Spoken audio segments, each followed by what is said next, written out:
this I will not abide. stream. I will not abide by any accusations otherwise.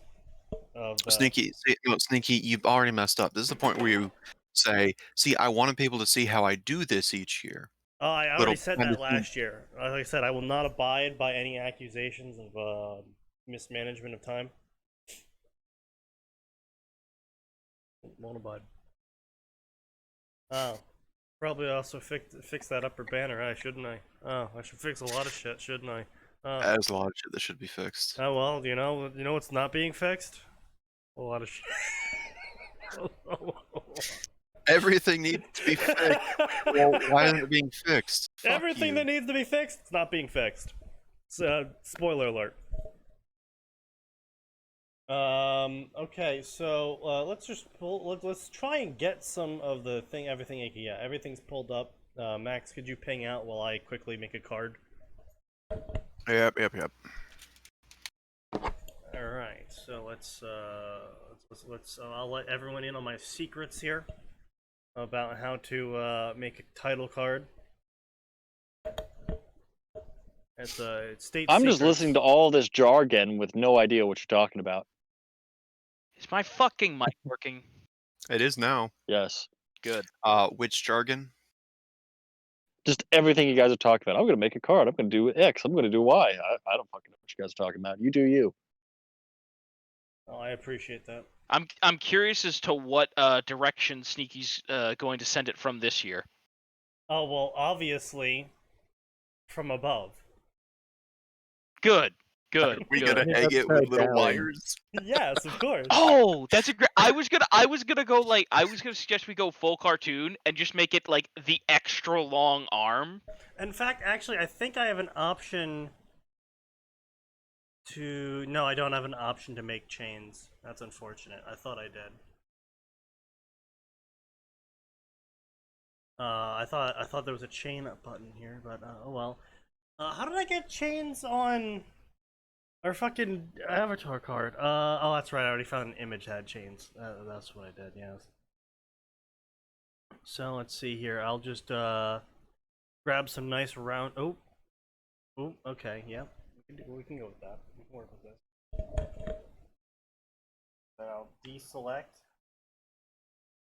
And then I'll switch over to a good old circle. Remove the inside from the circle and make those lines thick.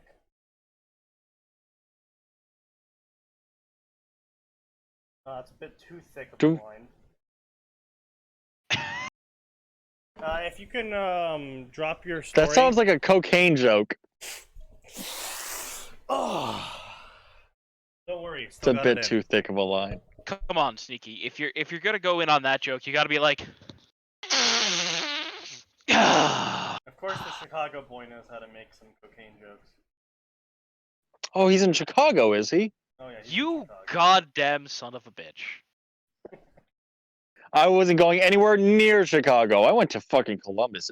Well, I went from Columbus sucked. I pity you mightily. What the I called every single Thai restaurant in the city. Why does it keep... Most of them didn't even serve the Thai food I like. Tom Kha Potak.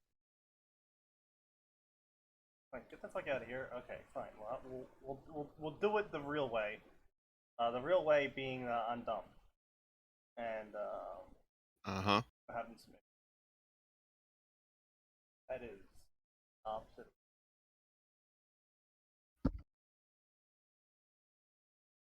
So your boy here is what we like to call stupid as fuck. And who's our boy here? Your boy here. There's like 5 of you here, and none of you seem particularly. So who are we talking about? Seem particularly what? He's saying none of us seem particularly smart. Well, we got 2 idiots and a southerner, so take that as you will. And then there's you, the autistic spell checker. Yeah, you know, that's, I basically classify that as an idiot. Gray is gray. Then there's me. Gray doesn't exist. Oof. No, you guys Weird. missed it. I promoted Gray to unpaid intern while you guys weren't Oh! here. Okay, Gray's allowed to exist then. Awesome. If Gray is the unpaid intern, does that mean I don't have to do work anymore? I guess technically it means you could delegate your work to him. Whether he does it or not, I don't know. Amazing. I am already doing that, so we're off to a great start.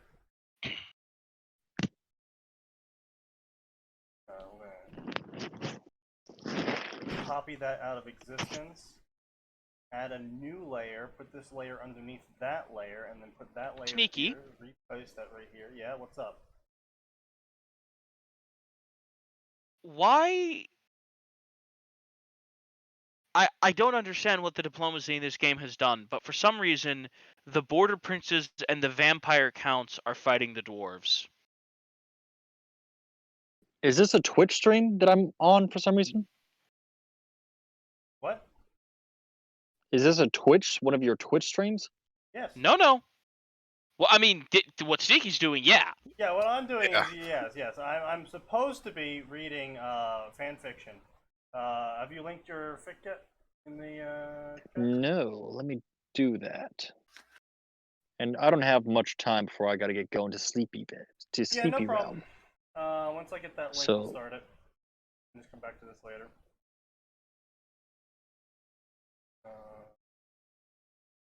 Copy and paste again. That copy and paste that. Why that is? Oh, there it goes. All right, I added the link now. I Why think. is it a couple links short? I don't need your. You know what? You know what? Don't need your hmm. sass. Okay. I was gonna say, like, that's very in line with this podcast in general. Is there any way we can work with this without fixing that? With an What extra the link? The fuck? Oh, what? That's a link, all right. All right. So before Rand has to go to bed, let's cover his story. Oh, Jesus. Hello, everyone. I think I actually. What the goddamn fuck? Hang on, I'm gonna repost the link so it's a bit cleaner. This is Fanfiction Contempt Theater 9004, Episode 1. Please ignore the top bar. We'll fix that by the end of the show. But we're going to cover a story Probably. before the author here has to go to bed, so we're going to cover the first chapter of his V2, I believe you said this was? You rewrote it or My something? what? The version 2? You rewrote Oh, it's this? being edited right now. Okay. Only the first chapter and most recent chapter have been proofread. I haven't So sent it the wasn't proofreader edited anything else. before. Right. It was not, but it is now. The first chapter, at least, which is all we're getting through tonight. So, before we do start, we do like to make fun of V2s here because usually, not saying in your case, but usually an author will be like, oh, this is the V2, the improved version, and we'll read it and we're like, this is It's the just improved... proofread. This It's is just the proofread. improved version. Yeah. It's not a V2, it's just proofread. You know, for some of the fanfics we've covered, that would make it a V2. Okay, fair enough. Yeah. Good evening, boys. Yeah, hello. All I right, thought Harry We Potter. managed to get rid of you. Nope, can't Nope. get rid of him. Never. He's like a leech. Yeah. Harry Potter and the Blood-Soaked Succession. Ron and Hermione die. Already off to a great Oh. start. Due to the I I was events gonna at say Malfoy no Manor, real objections. and Yeah, Harry it's was kinda on based. track to join them. The Malfoy Manor being in the Deathly Hallows book where they break into the house. Yes. Yes. Harry was on track to join them. Alone and beaten, Harry resorts to the most horrendous magic to try and save his own life and continue the hunt for Voldemort's Horcruxi. Fair enough. An act that would start him on the path to becoming a monster so much greater and more terrible than the one he had set out to destroy. Like Hitler and communism. No, Hitler did not come close to being worse than communism.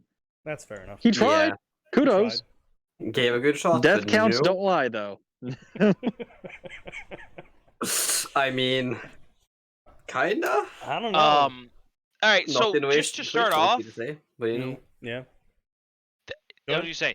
Not something a lot of people get right. Mm. This is a decent summary. Yeah, actually, yeah. You know, we commented on that last time with his other story, I believe. The summary is actually good. It actually tells us like what to expect from the story, but at the same time doesn't tell us exactly what's going on in the story. Yeah, that summaries are like the one thing I'm really good at, and titles. No, not bad title either. And I've always said I kind of like the Harry Potter and the blank, because Rowling set that as like a sort of title standard for her stories. And sometimes they can be really creative, like Harry Potter and the Blood-Soaked Succession. That's great. No, it fits. And then sometimes they're really lame, like Harry Potter and what was it?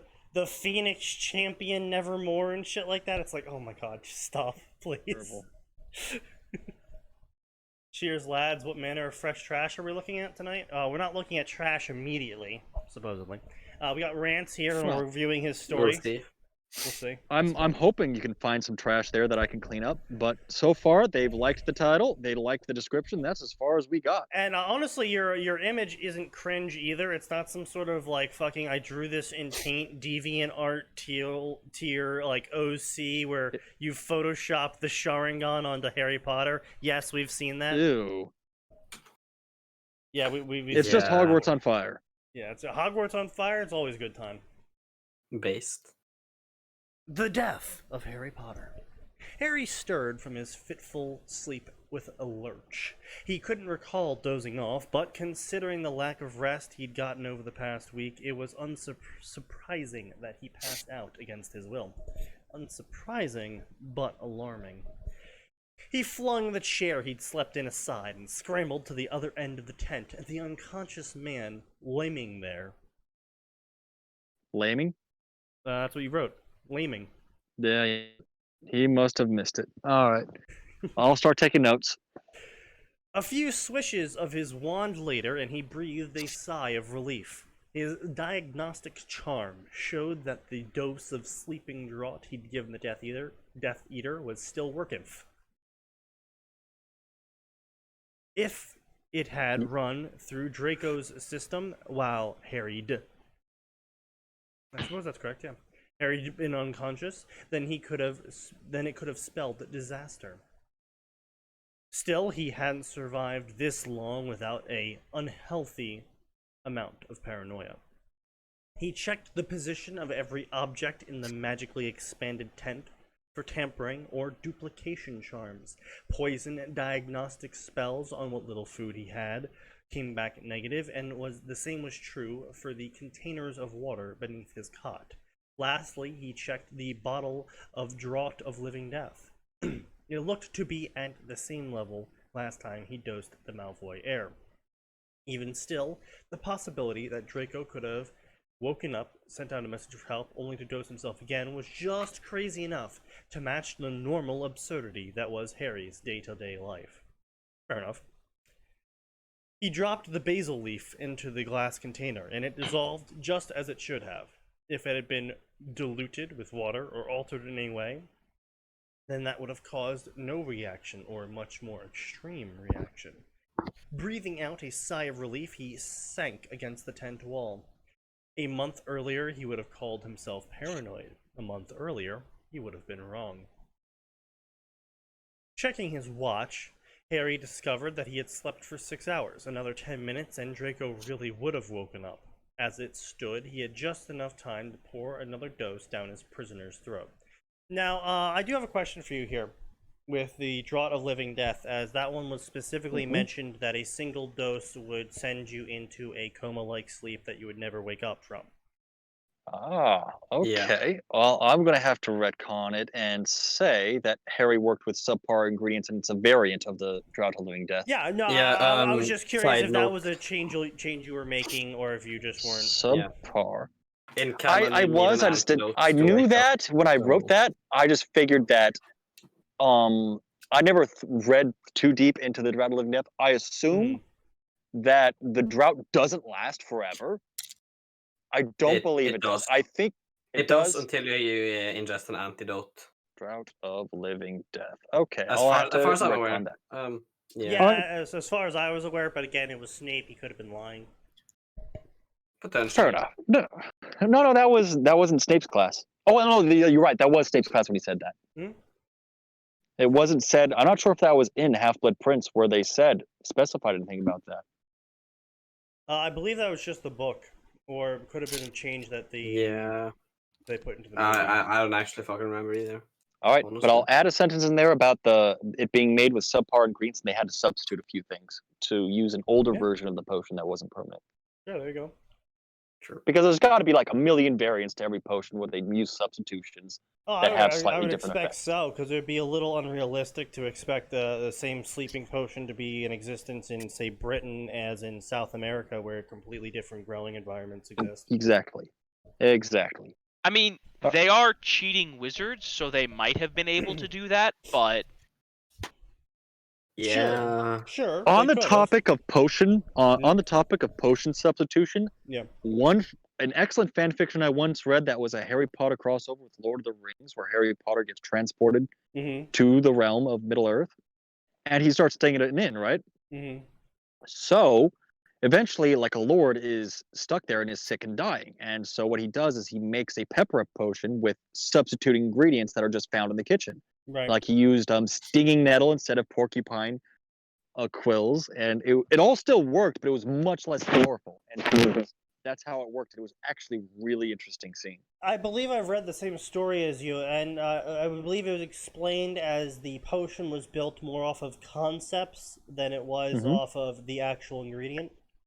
Yes, other fan fiction writers go into this as well, that it's more the ritual and the symbology of the ingredients being used than the magic. Now, the symbology of magical ingredients are much more powerful because they're magic, Yeah. but you could use everyday, day-to-day ingredients that have the same meaning behind them. Because if you remember in the first book, when Snape was going on and he did his little poetry about flowers, that was him apologizing for Lily's death in a really stupid way. Yeah. God damn it, Rowling. Let me That there's some- apologize about your mother's death in a language that I'm sure you've never even fucking learned. Yes. And so, like, the symbology of flowers especially must be huge in potions, or if you're making any kind of... Probably, yeah. And also, it would make sense that Hermione would be able to brew a potion that is so far out of her league in a fucking bathroom because the intent behind it was there. Yes. And less so her Yeah. actually being amazing at brewing potions to the point where a toilet can serve as a bathroom, as a... Before we go on, Yeah. well, actually, I just got an alert because it just updated. Let me check it so I can recall the name. An Old and New World by Lens of Sanity. Yeah, yep. In it, there's a concept introduced. This is just one of the coolest concepts that I think everybody should use. The concept of trials. In that, if you learn some magic or accomplish something in a way that was challenging to you, that you really worked for, Right. the universe of magic rewards you in the way that Harry Potter's Patroni is so goddamn powerful, is because he worked for it not just the whole year, but also had to use it to save his godfather, and so on and so forth. Meanwhile, he cheated his way to become an animagi, and that's why he's a fucking bunny. Fair enough. Okay. Yeah. Okay. I dig that sort of idea where because it's difficult, therefore it's powerful. Because it challenged you specifically, because it was important and difficult for you specifically, It's that much more rewarding. It's taking that psychological concept, which is very real, and applying it to all of magic. But I think we're getting off topic. No, we are, but no, it's important sort of stuff to talk about when you talk about building upon, say, Harry Potter, for example, because of how fucking non-existent Rowling's explanations on her system are. And if you as a writer ever want to do anything that deviates from the standard plot of Harry Potter, you kind of have to take into account a magic system that doesn't actually exist. Yes. And correct yourself. Somebody else was trying to talk, though. Corrupt. Atin. Oh, well, he's gone. Well, he's gone. All right, that's okay. He got assassinated. Good look, Atin. All right, so anyway. He's back. Yeah. Oh, you back now? What were you trying to say, Corrupt? Good talk. All right, fuck him. Let's go. All Yeah, right. who So cares? anyway, checking his watch, Harry discovered that he had slept for 6 hours. Yeah. Harry uncorked the glass container and poured it poured the right amount into the measuring cup he pilfered from a cough syrup bottle. Turns out chemically resistant plastics worked as great potion containers.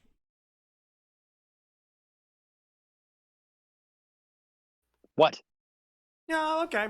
I was gonna say, Yeah. I wouldn't say I'll allow cough it. syrup was very reactive with stuff, but it's like, yeah, whatever, fine. Well, most plastics themselves are very resistant to most acids. Yeah, And I that's true. can actually look at my cough syrup bottle and tell you exactly what type of plastic it is, and that it is in fact pretty resistant to I most mean, things. listen, the cough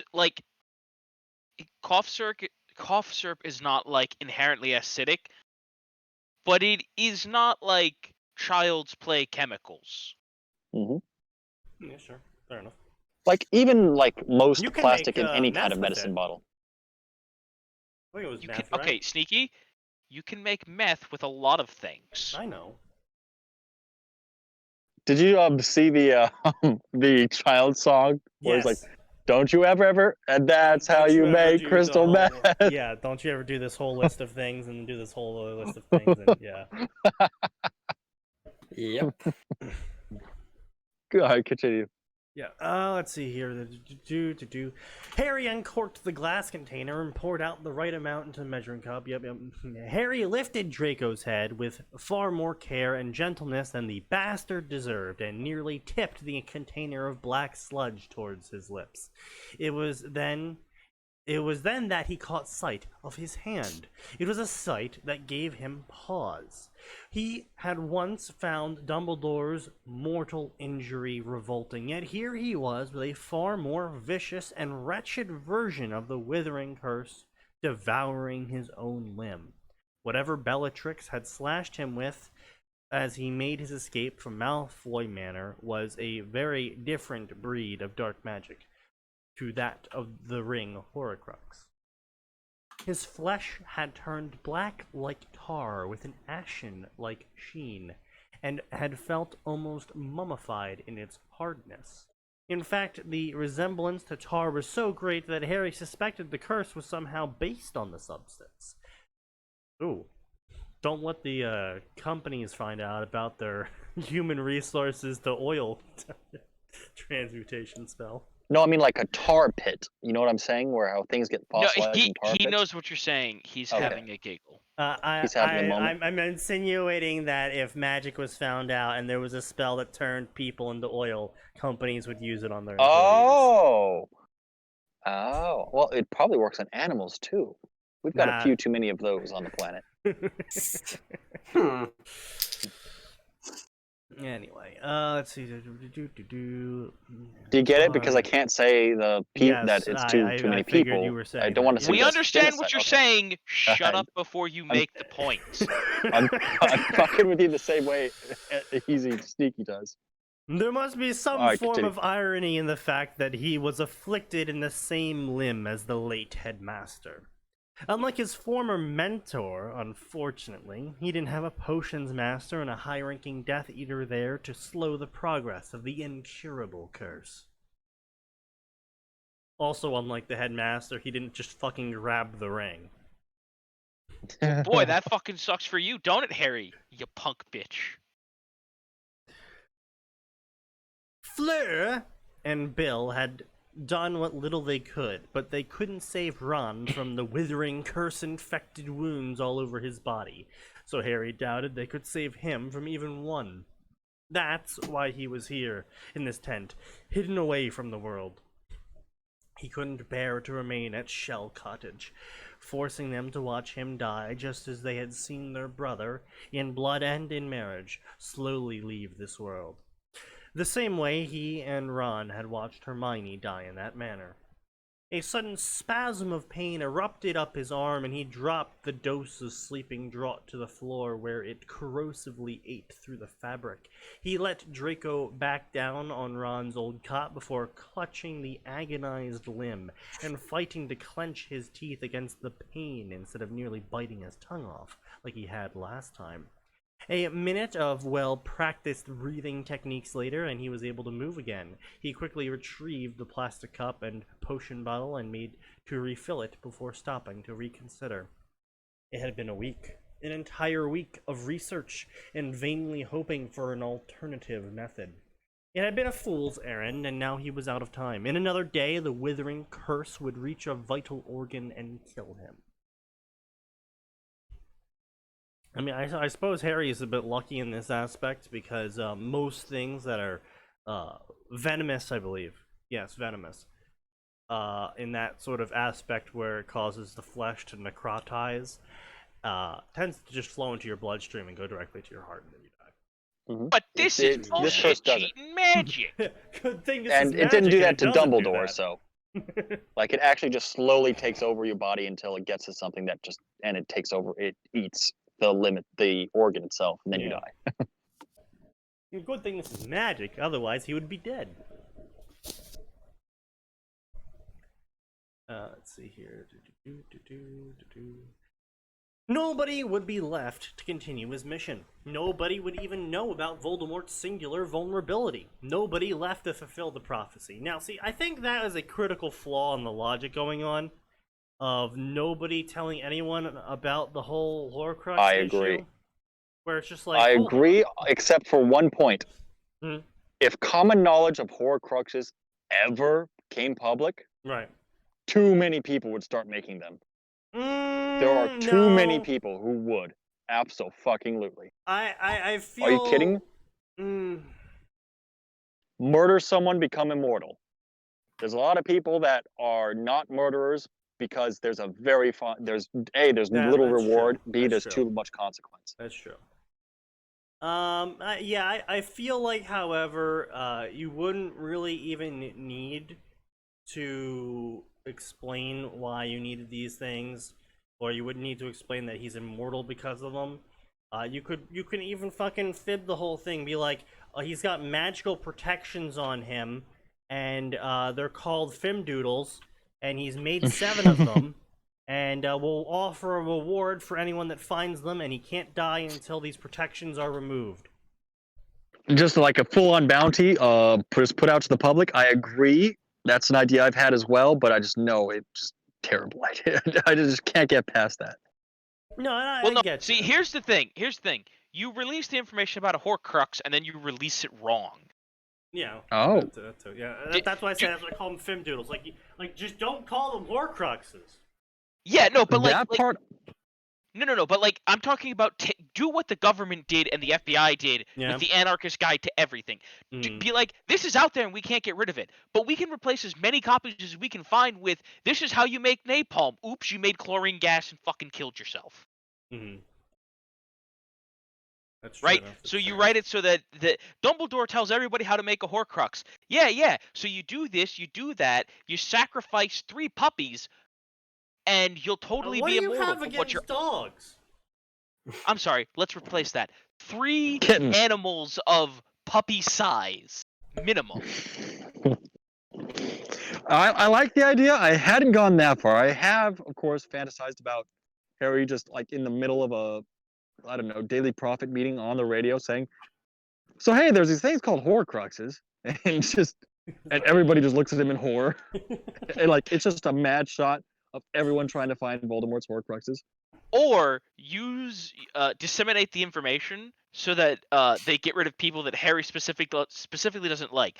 You can make a Horcrux if you can murder the Minister of Magic and trap his soul. Mm. Yeah, there are wizards stupid enough to believe that, but my stories are a bit more logical. If you kill a wizard of pure blood, and Ooh, Hmm. not bad. That's actually pretty good. I was gonna say, you know what? That'd be a pretty good one. In fact, it has to be a pure blood wizard. Killing mudbloods doesn't do anything. Why do you think Voldemort gathered because up they're so many too pure weak bloods? magically, of course. Hermione looks at him in horror, and he's just like, no, this is a good thing, Hermione. The Kronk moment. No, he's got a point. That was such a great scene. That whole thing was... I love that movie. Atlantis: The Last Empire will always be my favorite Disney movie. No That's singing. a great movie, and it's one of the only Disney movies where the sequel was like, this is The sequel fine. was supposed to be an animated series. They just splashed together the 3 episodes they finished into a movie. That explains a lot. But like even then, it wasn't terrible. Yeah, no, was- it actually wasn't bad. I would just say when you compare it to things like Belle's Enchanted Holiday or whatever, or Beauty or like Aladdin 3, 2. Beauty and the Beast The 2. Prince of Thieves, the Midas, also the one with the Midas hand. Oh my god. Did y'all watch Sinbad? That was actually a That pretty was a good great anime. I've never actually seen that one. Sinbad's great. It's got some of the best animation for that time as well. It was gorgeous. It did not get enough credit just for that fact alone. I was gonna say Sinbad. There were so many great animated Sinbad, The Road to El Dorado, then- Treasure fucking Planet. And then there was Prince Aladdin, and the 37 direct-to-DVD Disney sequels. I feel like Mulan 2 was everybody- the worst one. Oh, I feel like everybody did they actually knew. make a sequel? I think I've just erased that from my mind. Oh, it existed. It was really bad. I feel Yeah. like everybody knew that Disney had dropped the ball so hard. They were like, wait a minute. We can put out real animation and it won't be compared to Disney anymore. Yeah. And then they stopped. But do you want to continue? Yeah. Okay, hold on. I'm sorry. I do have to say one Go ahead. last thing about Yeah. Sinbad. Yeah. It always messed me up because they made Sinbad look a hell of a lot like Moses from the animated Moses film. Oh yeah. Oh, yeah. I can see that. And now you're making the connection, and it's there forever. Sinbad is just discount Moses. Um, No, I think he's a but, better Moses. Lucky for me, I'm able to disconnect he those was things. the only one who could do it, the only person or thing capable of accomplishing either. And instead of spending the week he had left trying to find a way to break into Gringotts, a task he was certain he could do with his best friends by his side, but had no hope of even attempting by himself, he had wasted it trying to spare Malfoy's life. It's time, he mumbled to himself as he dropped Draco back onto the chained cot. Harry discarded the potion and returned to his work desk. Piles of attempted arithmancy, discarded plans of bank heists and snake assassinations. Now only useful as a means of kindling the wretched tone. Hold on. Oh, Snake, not Snape. I apologize. I misheard. Keep going. Go ahead. I don't know. It's kind of appropriate in either end. You know? No. I'm saying I thought I heard Snape, and I was like, oh, did you mean to capitalize that? I'm like, oh no. He said Snake. Yeah. Which Yes, I'm talking about Nagini. I honestly wouldn't put it past Harry to draw down a bunch of increasingly outlandish Snape assassinations. I was gonna say, if you're looking to put a tiny bit of comedic relief in there, bank heists and snake assassinations and Snape assassinations. Yeah, but isn't Snape dead by this point? No. No, No. he's This alive. is before they broke into Gringotts. Or actually around the he's time alive. they would have. He's alive until the final battle at Hogwarts. Yeah. Right. Yeah. Right. Okay.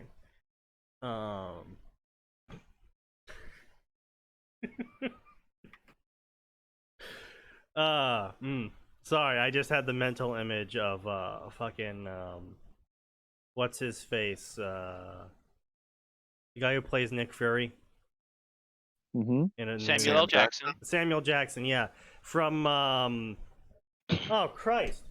Now I'm blanking on the movie's name. Star Wars? No, the one where he had an did he have an afro in that one? Do you mean Old movie. Oh my God, you've made me forget it. I knew exactly what it was. Was it Pulp Fiction? Yeah, Pulp Fiction. Yes! Okay. Jesus. Him in his Pulp Fiction outfit, but it's the Dumbledore kill scene, and Snape kills Dumbledore, yet fucking Samuel Jackson from Pulp Fiction comes out and shoots Snape. I don't know why my brain was just like, hey, have this image, but I'm like, alright. Well, That if you want a mental mental image that image always is makes me laugh, Mm. any Dragon Ball Z transformation, like Mm. sped up really fast to like 1 second, and it just makes a thwomp sound. Grr! All right, fair enough. You know what? That Any would Dragon Ball Z power-up, it works with any of them. Grr!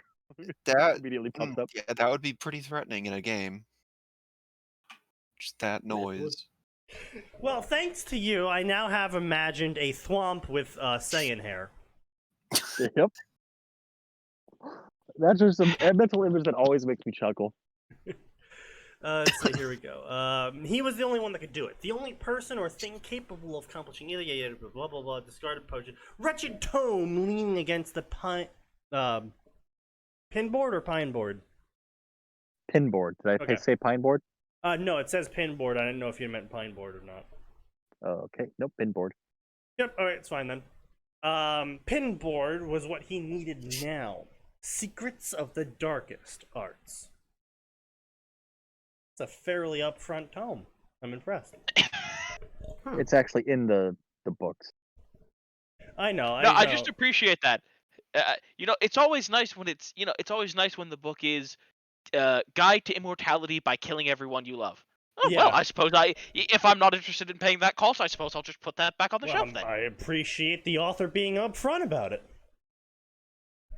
In its pages was the only means of saving his life, the only means of maybe getting his friends back. Missing a K. You were missing a K on back. Okay.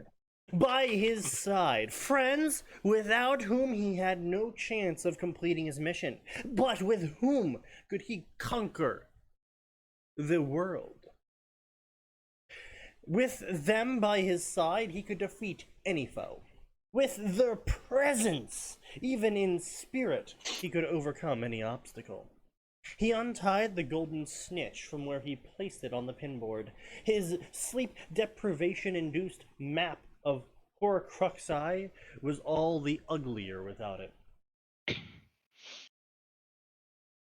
I prefer that as the plural. I know people are gonna argue with me. I don't care. Okay. You know, you got your moose, you got your meese, you got your meeses. Horcruxi. Exactly. Moosey. Moosey.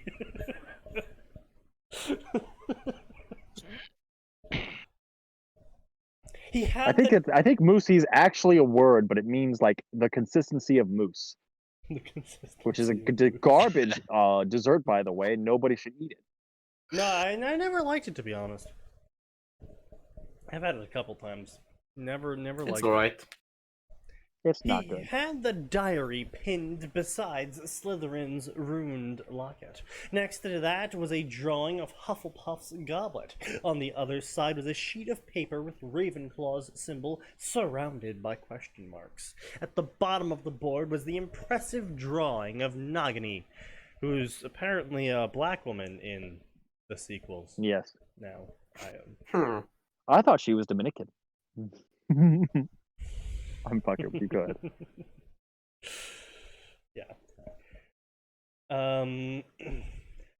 There's a lot of fucking connotations that they just kind of basically ignored by putting that in. This time, the gaunt ring with the Hollow's symbol beside it, which was also surrounded by question marks. He had one Hollow in his possession, and now Voldemort did too. Harry was 99% sure Dumbledore had hidden the gaunt ring inside of the snitch, and a further 95% certain that it was the Resurrection Stone of Legend. Regardless, he was 100% certain that he would be invincible with it in his hand, for with it he could bring back his mind and heart. Hermione and Ron. Yes. Yeah, I kind of have to actually agree with you about Rowling's the depiction of them, because that always just throws me for a loop when people refer to Hermione and Ron like that for Harry, because they were just very much not there for Harry for quite a bit. What do you mean? Well, the Yeah. whole we gotta not contact you and isolate you with your relatives that Oh, we yeah. know we abuse you. Oh yeah, but when they're and that's especially bad because they're pretty much his only anchors to sanity. right, Like, exactly. if they're not around to keep him in check, he is very dangerous. Yeah. Harry, I mean. And it's just like, but the way that Rowling always depicted them as like, they're great friends, except all the times they betrayed Harry. It's like, what? They're great friends, except all the times they were really quite dickish. I mean, if we're being honest, I'm a better friend to Sneaky than those two ever were to Harry. Honestly, is killed Harry anyone for me always yet. the best friend himself? Not He's a little particularly. quiet. He's a little soft-spoken. He won't speak up. Like, if my friend's ever doing something stupid, I'm gonna Right. tell him and smack him in the back of the head. Harry's like too shy and scared to come to blows with either of his Right, friends. but it's understandable given his background, because he doesn't want to speak up and then lose the only friends he has.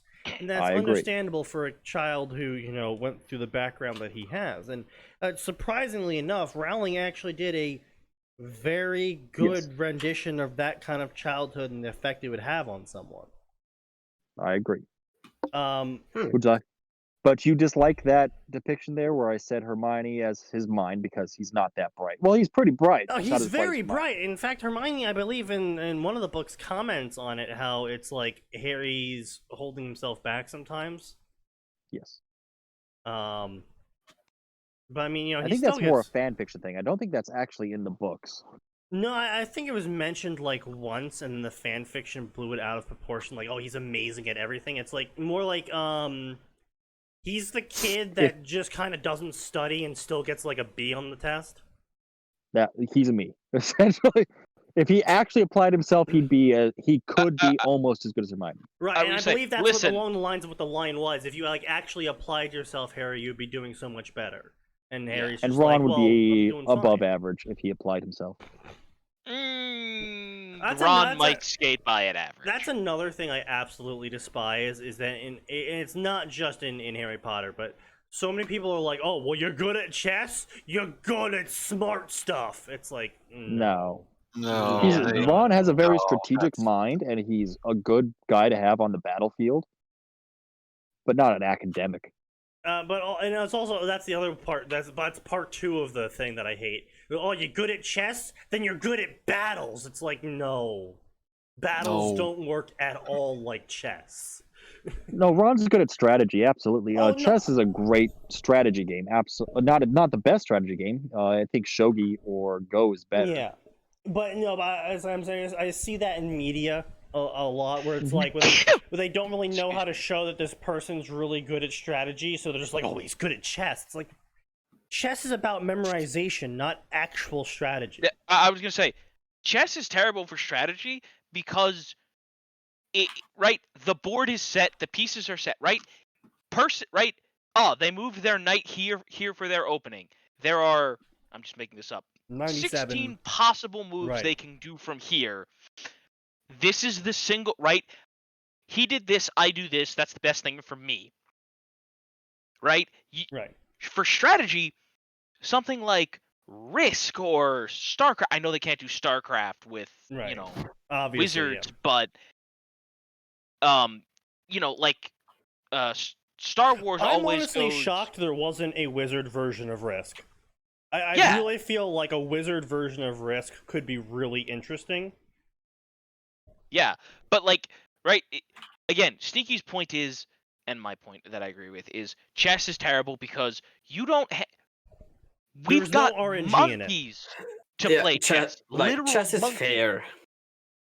Chess can I be agree. solved, it's I fair. think the point that chess is really good at is recognizing your own limitations and working within them and thinking within that frame of view. As far as recognizing enemies' strengths, no. Yeah. And I'm not saying you're wrong. It's just what my point is. It's sort of like how Hollywood has blown out of proportion, knocking that cars people blow out. up. Yeah, that cars blow up, or the whole knocking people out thing. It's other forms of media have blown out of proportion the whole good at chess equals great at battles, master tactician thing. Where it's I agree, but that's why he was made good at chess to help express that, and he is that way. Yeah, no, and I get like he knows when to fold and leave. Like Ron is no coward, but he has been in several situations like, let's avoid that. What if we just went anywhere else? Yeah, Ron himself, and if Harry had listened to him more often, they would be a lot further ahead. Ron wanted to kill those motherfuckers in that coffee shop, for one. Oh, that's true. That's true. And that was the smart thing to do. And he was the one who was like, stop saying his name. And Yeah, and I feel like the communication issues between them were fine. I feel like that's the standard teenager communication issue. Yes. What have yous. I don't know. It always rubbed me a wrong way with how Rowling's image of what Ron and Hermione are versus how she wrote them. Mm-hmm. All right, ready to go on? Yeah, let's go. So anyway, he felt a sudden camaraderie with the late Professor Quirrell. That which he desired most was so close at hand, and he could taste it, yet so far out of reach. Within the snitch was a stone that could defy death. But how to get it?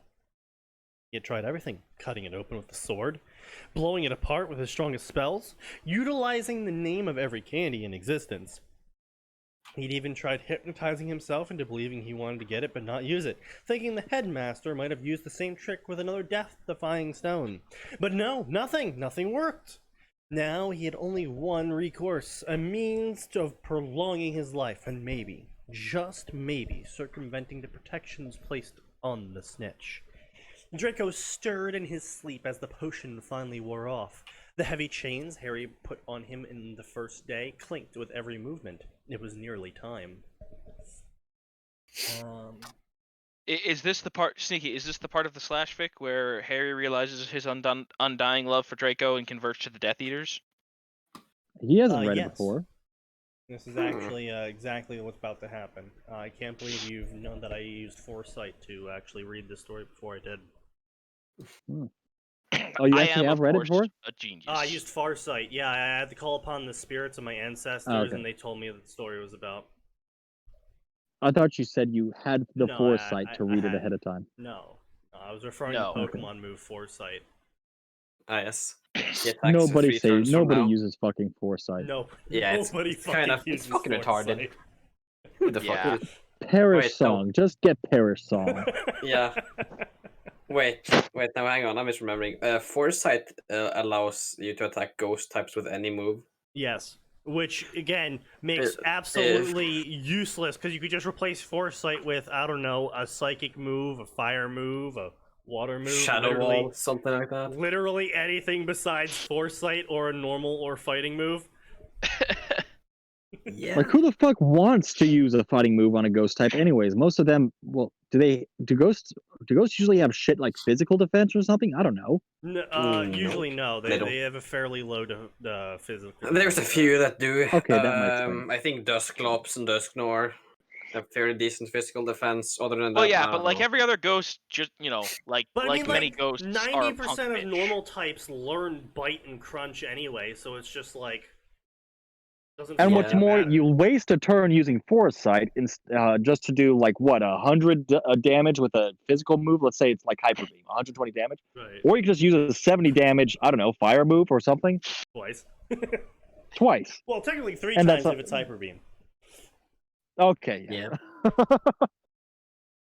The second Foresight. Oh yeah, Odor Sleuth. Oh yes, Odor Sleuth. The other completely amazing move that is absolutely valuable on everyone's playlist.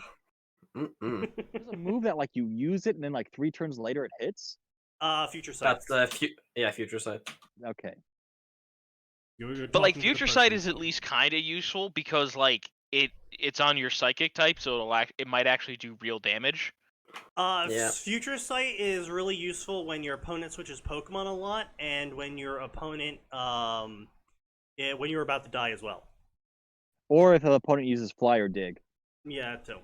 Yeah. I would say I think one of my personal favorites was someone used Future Sight, then they got lucky. The following turn they got a crit to take out one of the other guy's Pokemon, and so it's like, well, shit. Like if I leave this one here, he can just hit it, and then Future Sight kills it. Yeah. Or I can switch and Future Sight's a very circumstantial move. Yeah. But I was like, oh hey, that was actually a good use of Future Sight. I want to build a team of gimmick Pokemon, just all the gimmick Pokemon with gimmick moves. My problem with Pokemon is like you can't do you can make a gimmick build, but like you can't actually have fun, right? If I build some stupid gimmicky deck in Magic the Magic. Gathering, I can totally make that work. Or if I do like a stupid gimmick hold on a build in second. Dark Souls. Hold on a second. 6 Rattata with Hyper Fang and Focus Bands. Come on. Come on. You're not taking that, Siki. You're not going to be able to take that to the Masters.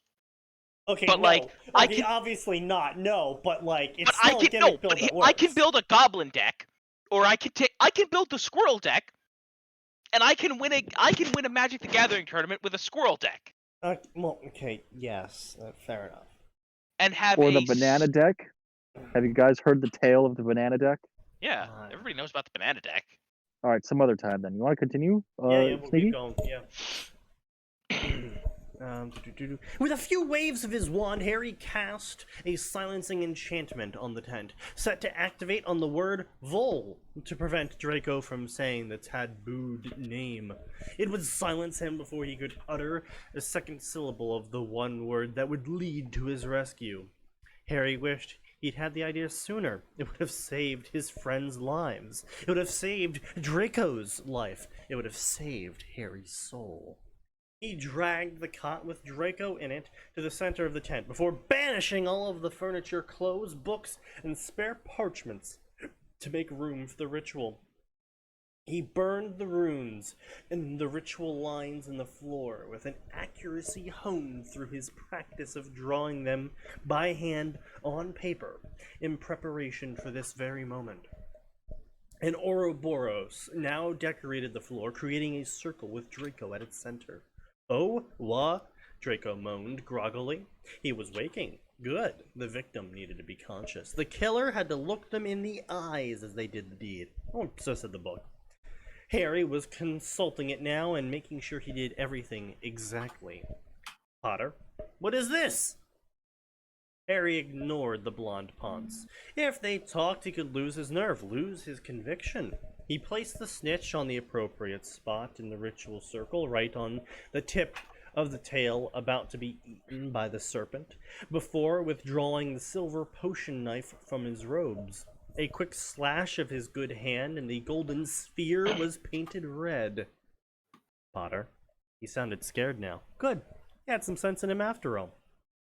He cast the last few enchantments on the snitch. They were all rather simple charms Flitwick taught in school, unbreakable charms and the like, which were normally easy to remove from an object, but this ritual would become overpowered to the point of absurdity.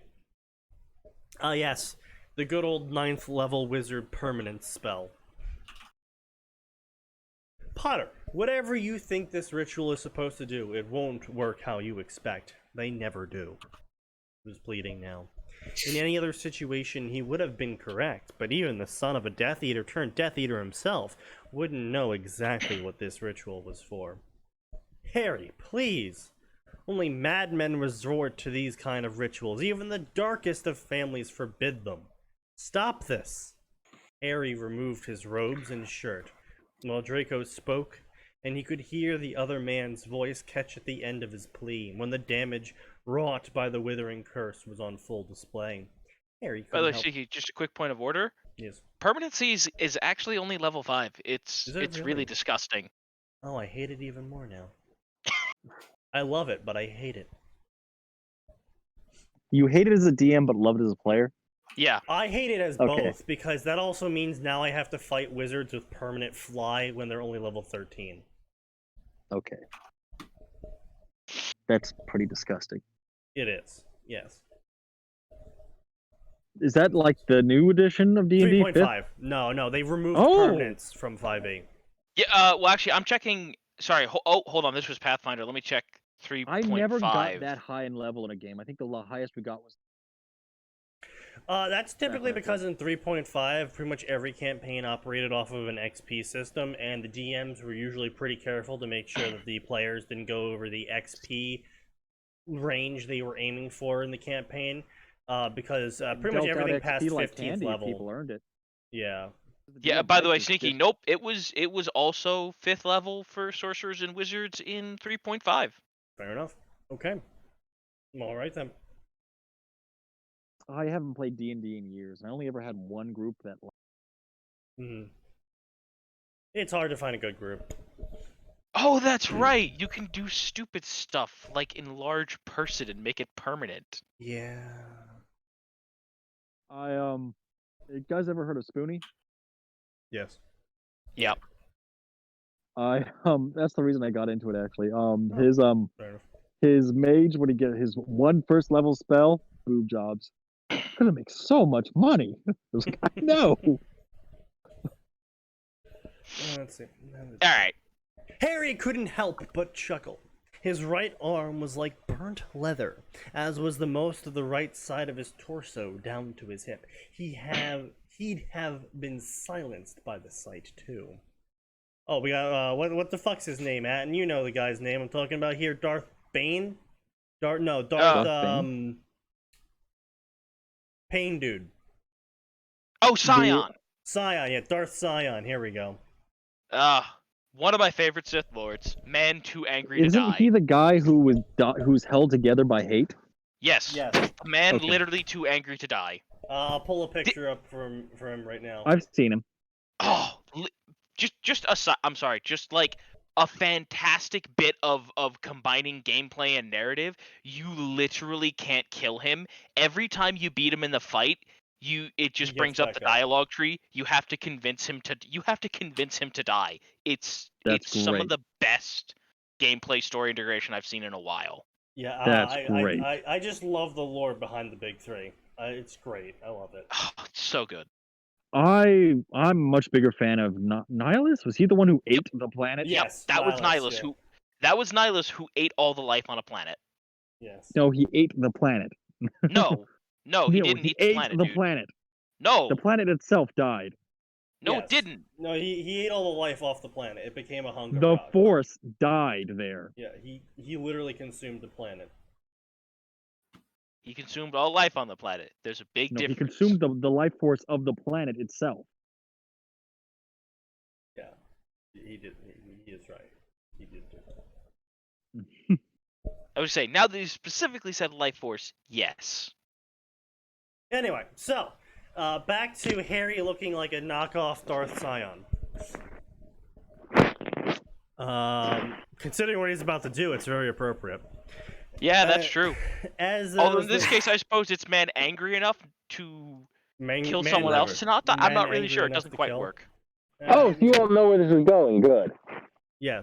Oh no, it's been We very all know very this, obvious. yeah. But you're doing an excellent job with the build up. Yeah. Thank you. It's good, yeah. Let's see. There was 3 steps left to start the ritual, and he couldn't stall any longer. He'd have a minuscule window of time to complete the final task without dying from it. It was a very straightforward ritual, one that was easy enough for most people to do if they had a high enough pain tolerance, but he had decided to take an extra precaution all the same.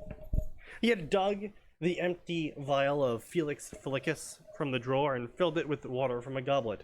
Hopefully whatever residue from the potion left in there would give him a few moments, a few seconds of luck.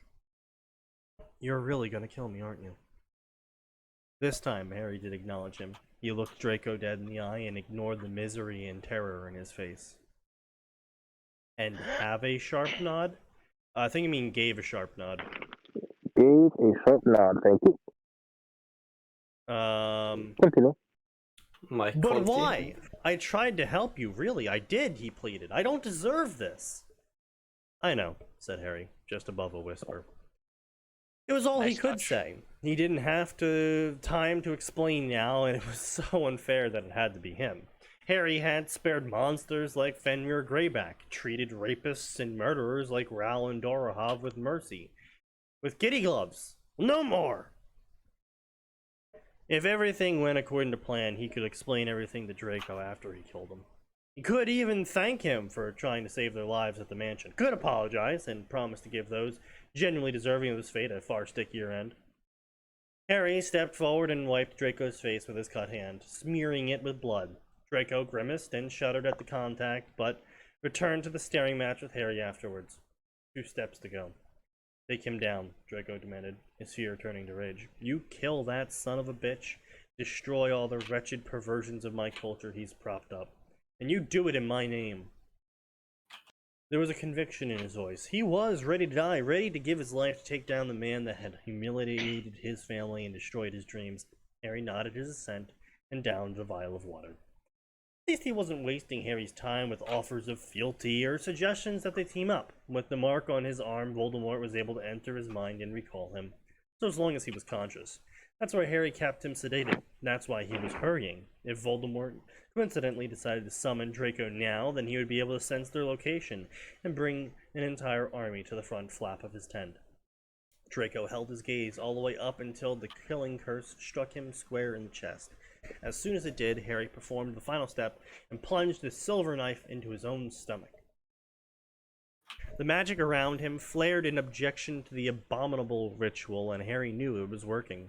He pulled the knife up from his navel to the center of his chest, slicing his entire stomach open to the point that his organs threatened to spill out.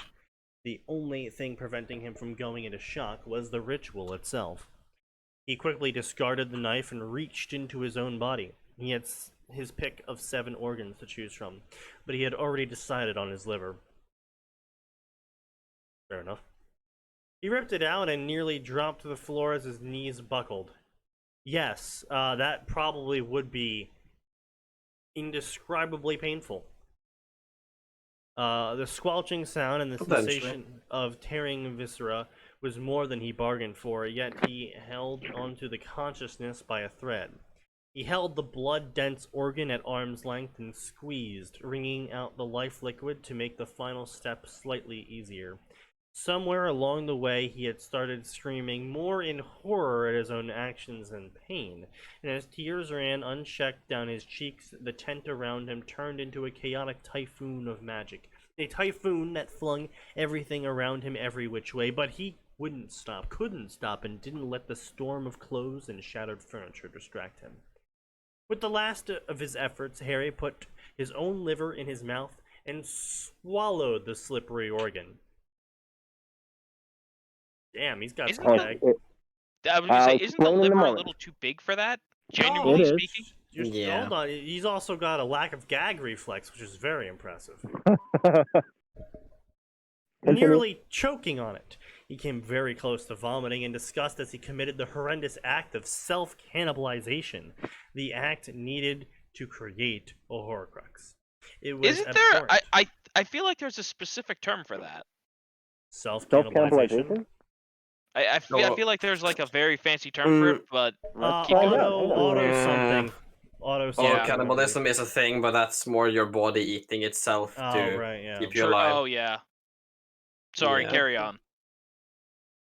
As a college student, I would know that lack of gag reflex is useful. Autophagy, yeah. I'll add that. Thank you, sir. Nice try, Isley. You're not getting us to say that one out loud. Isley says that as a college student, they know that having no gag reflex is useful. Autosarcophagy. That's not correct? Maybe? Anyway, it doesn't matter. Self-cannibalization is good enough for pretty much everyone. It's good enough. No one else cares. Okay. Continue. Yeah, let's see. Blood-dense organs, swallowing it. It was abhorrent and unnatural on every level, sustaining yourself by consuming yourself, just like a Horcrux does to the soul.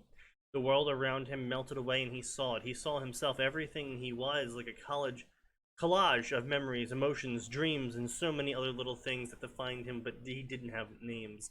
He watched on, detached as if by astral projection, as the ritual shredded his essence apart, each memory, emotion, and less easily named thing that made up his being torn apart like paper being set aflame. He heard screaming, so much screaming, his body flailing around as he floated through the air in a magic pain-induced seizure, as if a puppet whose strings were all being yanked in alternative directions. It was horrible, a pain so much deeper and more profound than any injury or curse he'd yet endured. A pain not of the body, and so it lacked description. The rip in his soul grew like a coat zipper coming undone as the burning memories all shifted and left him.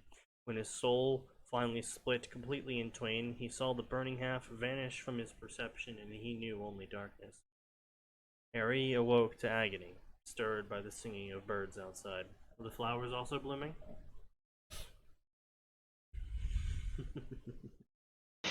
He tried to groan, tried to move any part of himself, but he didn't have the strength. The world seemed dead. He felt dead. No, that wasn't true. He didn't feel dead. In fact, he couldn't feel anything. His body was in pain, certainly, but it seemed so far away. Disassociated, even. Like it wasn't his body anymore. It took all of his effort to move a finger, and that sensation of moving, of feeling the carpet beneath his fingers, seemed so foreign to him. Like his body was rejecting him. Well, I mean, you did just eat the liver. Yeah. Then his vision returned to him, and he had access to 3 senses. He watched and listened as he came to grips with his surroundings. The tent looked like a literal tornado had torn through it, and technically speaking, one kind of had. But his eyes and ears weren't seeking clothes or furniture or even the corpse of his victim. It sought the speck of gold that should have been sitting not 3 feet from him. But the snitch wasn't there. He turned his head, pulling the muscle in his neck to obey. He would have panicked, but his inability to feel seemed to have extended to his emotions, to the emotional as well. He didn't really even desire to find the snitch, to do anything, not even exist. He had to force such inclinations. Then he spotted it, the fluttering sound he'd become so familiar with his career as a seeker. The snitch was flitting about the ceiling like it normally would, but he could immediately tell something was off. It wasn't flying with short, jerky movements as it normally used, but slowly, methodically exploring its surroundings. "Hello," Harry called, his throat dry and voice hoarse. Me? It was an odd experience talking to an inanimate object. It was an odd experience. Talking to an inanimate object was nothing new, but calling said object me was grammatically strange in the extreme. Still, the snitch must have heard him because it swooped down and floated above his chest. Took all of his strength and willpower, but he forced his body into a sitting position. The deep gash in his stomach, repaired but not healed by the ritual, screamed in protest. But as with other things, he couldn't quite relate to the pain. "Hello to me too." The words emblazoned on the snitch, not in the beautiful, well-practiced calligraphy of Dumbledore, but his own chicken scratch was confirmation, proof that it had worked. Harry Potter had created a Horcrux. He was immortal. It wouldn't stop the withering curse from consuming his body, but he'd be able to go on despite it. He would go on to functioning and acting in his own fossilized body as long as he had to. Reality finally started to creep back into him, and he was able to feel a small sliver of hope invade whatever remained of his soul. It was time to find out if the other intended consequence of the ritual had borne fruit. He held out his hand, and the other him and the snitch obliged, vomiting a cracked black stone into his equally blackened palm. He turned it thrice in his hand, and when he finally dared to look up from the deathly hollow, his heart soared, and subsequently crashed. Everyone had come. His mother beside his father, besides his grandparents, Ron and Hermione beside Draco, Sirius beside Peter, Albus beside Moody, beside Cedric. Every person he had cared for had come, and every single one of them wore a look of abject horror. So they knew what he'd done. He should probably feel ashamed or shame in their disgust and horror, but he couldn't. To feel any remorse would undo the Horcrux and make him whole, make him join them. He rose to his feet, and Lily, his mother, flinched away from him. The others had their own reactions to his sudden movement, but that one hurt the most. "Come," he demanded of them all. "We have work to do." All right, and so this story is a V2. It is. This is a rewrite of the previous story. Fight Fire The with previous Fire. one was more comedic. It had a similar start, but it was more comedic. I'm like, you know what? I want to make this like super serious. I was gonna say, I That's fair. think that was a good directional change. Yeah. Self-mutilation and self-cannibalism. I don't know how much you played that up in the original story, but I can't really see comedy coming out of that one. It was well, read the author's notes. Mm-hmm. Rewrite of Fight Fire with Fire and Burn the Whole World Down. I've become a much better author since then, and decided I'd better off starting fresh. The original had much more humor. This one will have more action and will be faster paced. You might still find some value in the original, and you should probably go read it. You know, whatever. On creating Horcruxi. For those who you don't follow, creating a Horcrux requires murdering someone to split your soul in an unspecified horrific act to separate the torn piece. Rowling refuses to say what that act is, but we know she told her editor, and he nearly threw up from it. Us. Hmm. Is that really a thing? Is that a thing? That's the thing. Okay. That is a thing. Rolling. Huh. There is a third ingredient for creating a Horcrux that rolling never explained, and I don't think it's self-cannibalization. I think it's literally murdering a pregnant woman. It's And possible. the reason I think that, and the person who, it was a YouTube comment that showed it. He was like, "Well, I just figured it was murder of a pregnant woman." I mean, think about it. Myrtle Wood was the one he killed, and she was crying, Right. and she's kind of a dumbass. So maybe I don't know, maybe she was pregnant when he killed her. And then Double Lily kill. Lily and James were alone in a building with nothing to do but raise a child for like a year. And I'm just saying. Yeah. Yeah. And the other ones weren't really specified. That's fair enough. We don't know so like that's a good argument, but I like the self-cannibalization better. And my reasoning is because it's what's most offensive to wizards. If you recall, Dumbledore himself was horrified on being expected to sacrifice blood in the sixth book. Like it's just, and one of the only things we've never seen people to be able to repair is self-inflicted injuries, like Wormtail. When he cut off his own hand in sacrifice, he couldn't get that fixed. There's something, I think, something about magically mutilating yourself, or sacrificing yourself cannot be reversed. I think it's the sacrifice part because that does have pretty heavy connotations, both philosophically and, I would assume, since magic is based off philosophy. You know. I agree. So, like, that's like one of the only things that we've seen. Like, wizards aren't that offended by cannibalism, for one. Like, see, people were commenting cannibalism could be it. I'm like, no, because Polyjuice potion. That's true. Yeah, that's true. And werewolves, like, they're not hated because they're cannibals. They're hated because they're infected. And not only that, Albus himself wanted to ally with the giants, who are known to eat people. Yeah. So yeah, it can't be the whole eating people thing.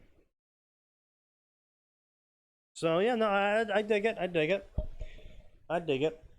Not too bad. As far as this story goes, I'll probably actually end up reading this one. Yeah, I was gonna say I'll probably read it. No, Definitely, might also not. definitely an interesting first chapter. Definitely set the tone for the story well. Set everything up well without going too in depth to anything that really wasn't necessary. And you already put majority of the timeline behind you, leaving you pretty open to just doing your own thing without having to worry about butterfly effects of Hello? later canon. Hello? Hello? Hi. When was I cut off? I have no idea. A moment ago. What was I explaining when I got? No, Nothing. you finished your explanation as far as I was aware. Yeah. And then did I start saying hello? Is anybody there? Yeah. You disconnected and reconnected. And you all heard it? All right. Just now. Okay. Yeah. As I was saying, did you catch me saying that we would all read it? Besides Arn? No, I didn't hear anything at all while I was giving the explanation. And then. Oh yeah, no, we were all like, I'll probably read this. Yeah. So no, we heard the whole explanation. I responded with him saying that the story looks interesting, and as far as it is right now, I'll probably end up reading it on my free time. I'll wait a week because by then it'll all be edited. Oh well, there so we go. So there'll be fewer spelling mistakes. Other than that, yeah. Oh, go ahead. I was working on 5 stories at once for these last few months, and I was updating a different one each week. So each story was getting 1 update per month. I'm changing that in about 2 weeks. I'll just be working on this story until it's finished. 4 or 5 months. That's a big brain maneuver. I appreciate that. And then I'll be switching to a different story and going down the line until they're all done.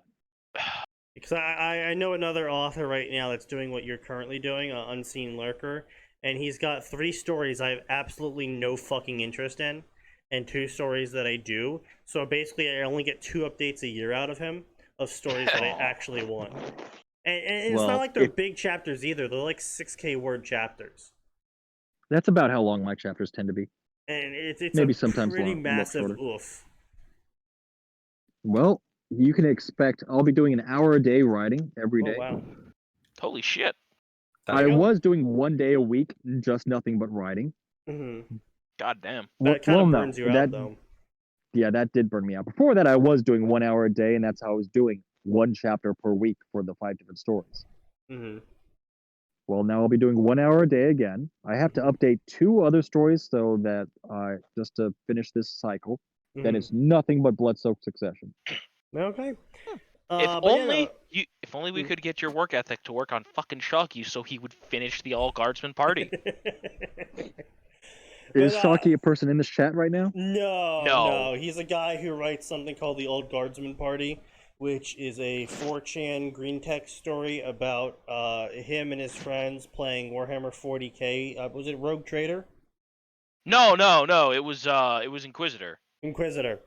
Where the start to the whole story is him and his friends were told by their DM to create at least 100 guardsman sheets because they were No. They started with 1 guardsman sheet and then he had them keep making them as they went. Right, yeah.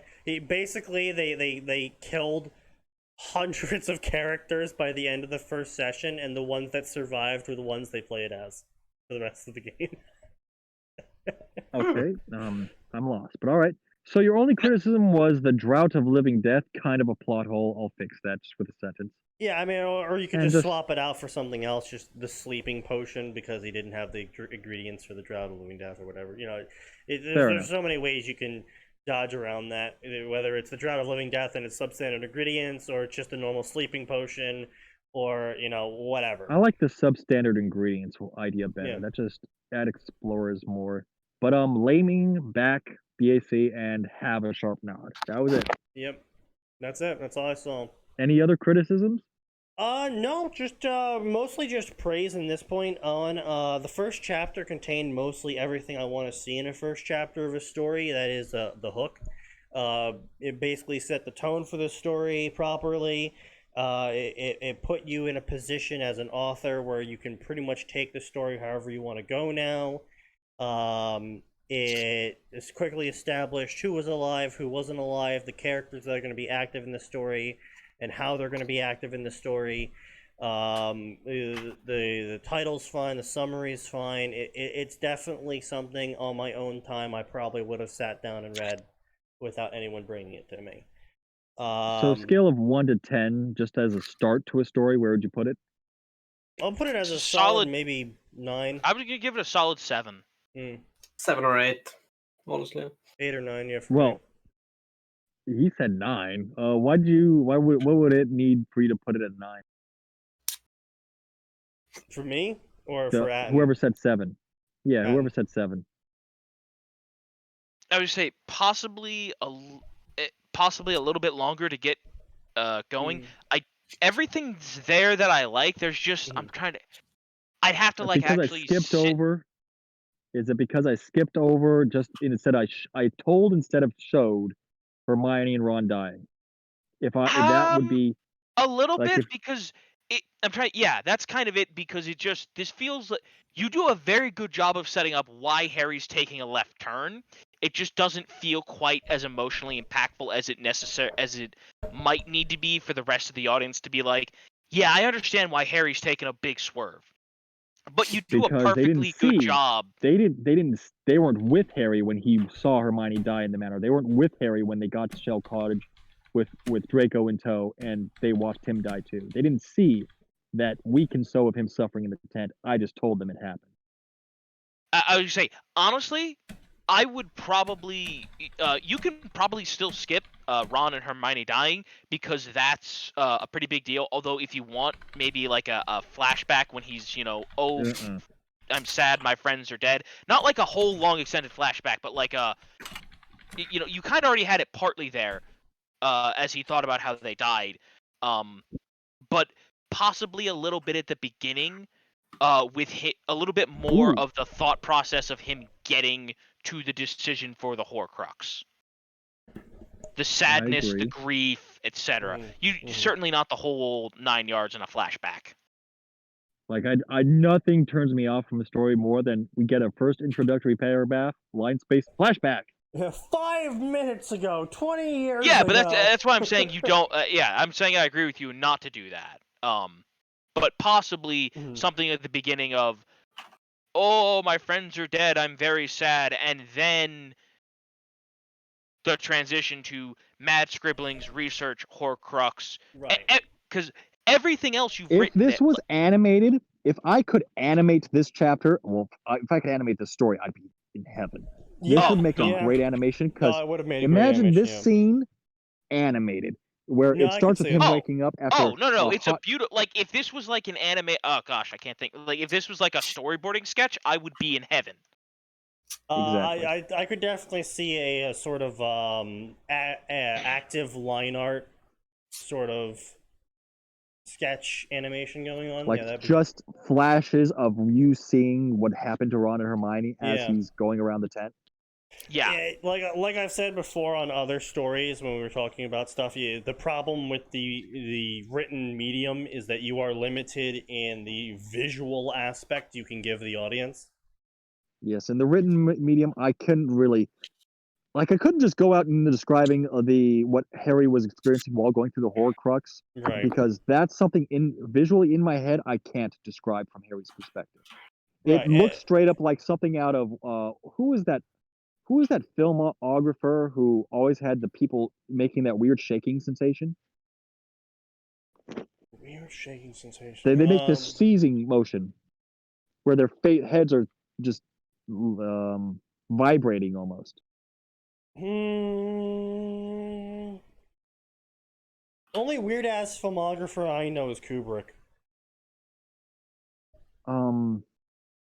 It's where he makes in a lot of horror movies rip it off that people look like they're seizing really fast. Like they look like the Flash.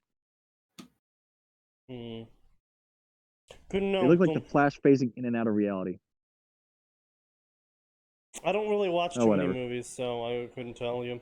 I don't. But the reason why I gave it a 9 was because I have a lot of background with the technical writing perspective of the more concise and clear you make your information, the better. And I don't know if you've ever noticed me, complain about the authors just bloating their first chapters. Yeah. Like that. And my goal with this first chapter was to make it as short as possible and give you that hook, get you to the point where you're seeing Harry make that Horcrux and why as fast as possible. And I'm like, if I And show you did them a the rest great of this, job it'll with that. take Like, longer. unlike a lot of the authors we deal with, where we're like, "Oh my God, could you get to the story?" You got to the story, and you did it in a great way that established the character and why they're doing it. Right. And in the original, I failed to do that properly. And I'm looking at this, I'm like, yeah, I should just tell them this information instead of showing it to them, because if that, I'm going to lose them before they get to the part that's going to hook them. Right. And so that's why I made it. Oh, go ahead. The ending is also very nice as well. All the ghosts show up, and he's like, "Come, we have work to do," and that's where the chapter ends. And it's one of the things that plague me when I'm writing myself, because I'm like, "Oh, crap! I have to end the chapter here because that is too. This line here is too good of an ending line for the chapter." All right. I'm going to warn you, the next chapter is going to bore you, but it's short. But the chapter after that, it gets really good again. All right. But the next chapter has to be done because I'm introducing. I'll spoil it for you. You've ever heard of a character named Myrtle Warren? Yep. Voldemort's first murder victim. Yeah. She had a family. Okay. So do a lot of the Muggle-borns who were murdered. Right. And some of them are figuring shit out and aren't too happy about it. So Myrtle Warren's dad, Myrtle Warren's father, is a big character in this story. Interesting. And I dig it. I'm going to spoil this. He invented a device for detecting magic. And he's collecting all of the people that were obliviated and unobliviating them through psychological means. And he's pretty much going to expose the wizarding world, even if it ends it. Fair enough. So the next chapter is just establishing him. It kind of sucks, but I needed to put it in there. And then it's back to Harry. So chapter 3 is where it's at. And bear in mind, something... I can't really disparage you for doing that because the guy who wrote Aragon did the exact same thing. The first chapter, the very first chapter, where we see the chick fighting the zombie. I don't remember what they're fucking called. The guy possessed by spirits. Yeah. But that's about all I can say on this story. I'll take your advice and I'll wait a week and then see where it goes. All right. Anybody else have criticism or advice? No, No, think over everything. it's in a rare event for this show, we're probably gonna keep reading this. All right. Not Well, on the show. good thing. that is. You have an update every week to look forward to, starting in 2 or 3 weeks. All right, excellent. Well, you take care, my dude. I know you gotta go to sleep now or something. Yeah, it's it's exactly my bedtime. All right. All right. Well, I'll catch take you later, my then, man. Z-Quill and my melatonin and go off to dreamland. All right. Peace out, my dude. Have a good night. No. Adios. All right. Bye-bye. There. Alrighty, now we're done spoiling you guys with good stories. It's time to get right on into the garbage. Ah, yes, the good stuff. At least this podcast started with a high note for this year. I know, right? Yeah. Like Even though last year I started couldn't with follow something. anything because I don't know shit about Harry Potter aside from Yeah. first book is kind of meh, and the second book has a shitty hook. Oh, this can't. This is too good to not be awful. What is it? Oh, Jesus Christ! What's the title? When Is two worlds Gray here? collide. Gray, are you here? Gray is here. Gray's here. Oh, good. no. Is this a story that you're familiar with, Gray? No, it's a story that's gonna make You just Gray, read the Atin, and I feel pain. Excellent. First Keep at it. sentence in the story makes me hurt. Good. All right, so I have no idea how long this is gonna go for, because it depends on the interest level of everyone involved. But here we go. And when two worlds collide, an intimate play of two completely different personalities clashing, the war chief of the Horde and the leader of the Alliance meet after the Siege of Lordaeron. So the Siege of Lordaeron, by the way, is where the war chief of the Horde chemically salts the earth of the capital of the Alliance and makes it so no one will ever be able to live there again. For at least That doesn't sound like a war crime at all. 2,000 years at most, or at No. the least. In the Horde's defense, a lot of them tried to stop it, and he's like, "Nah, I'm gonna go commit a war crime." But yeah. That's Um, fine, but I wasn't she. saying shit about Yeah. the Horde. I was saying shit about the person that did the salting. Oh, don't worry, she commits lots of war crimes. Although it should be noted, not the first Horde leader to commit war crimes. No, not the first. Not the war last leader. either. Not the first war chief to commit war crimes. That honor goes to a different guy. A battle of words or of banter. You see why I have issue with this already? This is already kind of like it wasn't just like chemically salting the capital. She nuked the entire area and slaughtered thousands of his troops with this chemical nuke. Base. And her own troops. And her own let's troops, be clear, but, no one cares. she about has a 0% desire to talk to anyone. that. Yeah, an Okay, intense so- hatred of all life. Nice. yeah. So I don't see a OC tag in this. No, you don't. And this seems like the kind of thing where in order for this to happen, you either need an OC with a hell of a charisma stat, or a crossover with a character with a charisma stat based purely on how this summary is going. Yeah. Based on the cinematic trailer of Battle for Azeroth, following slightly the events of BFA now. Happy New Year's! Here comes is Chapter 22. Battle for Azeroth, it's just the abbreviation. Okay. Fantasy romance, Sylvanas times Anduin, so the war chief times the leader of the Alliance. What? Yeah. Sorry. Yeah. I don't know much about Um, Warcraft, but that don't sound right. No. Okay. No, just to clear things up for you, Max. This is a Catholic, like, this is like the Pope having a relationship with the head necromancer. Yeah. The Literally. Pope X Martin Luther. Who just fanfic. committed war crimes. Yeah, who just raised the Vatican City as his undead slaves. That Yeah. That's Yeah. yeah. Yeah. I've read a lot of good and trash fantasy where like necromancy is looked down upon, but that doesn't make you evil. But that seems like a really good analogy. Well, Well, because technically here's the thing. speaking, the necromancy isn't actually evil in this universe. It just also happens to be used by a bunch of evil people who then use their knowledge and power of necromancy to enslave the people they raise. The only semi-good She, individual by the who's way, does that. necromancers is the Ebon Blade. Yeah. And even then, they're morally evil. No, really. they're How is lawful there- evil.